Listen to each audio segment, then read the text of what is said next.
अपने बड़े भाई पवन भैया के साथ हूँ आज मैं। मेरा भाई। और तो रोका ना, तू कहाँ उंगली कोई रहता रहो सुन भैया। सुमन भैया हमारे छपरा के मसीहा हैं। बड़ भाई हम कहब तब नु अपने मन से बड़ भाई होगा तू।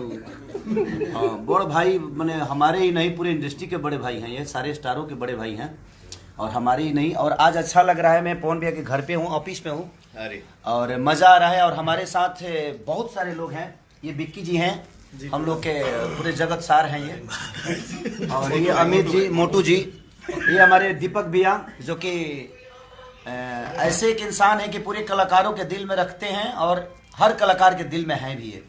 और वो निशांत उज्ज्वल जी हैं, प्रशांत निशांत उज्ज्वल, इनका एक सिनेमा आया था, इन्होंने बनाया है। बहुत सारा सिनेमा रिलीज भी करते हैं, मेहंदी लगा के रखना तेरी इन्होंने ही बनाया था। इधर है हमारे मोनू बाबा, देखिए हमारे बड़े भैया के मेकअप में नहीं है, ये विवेक हैं, ये सारी पूरी दुनिया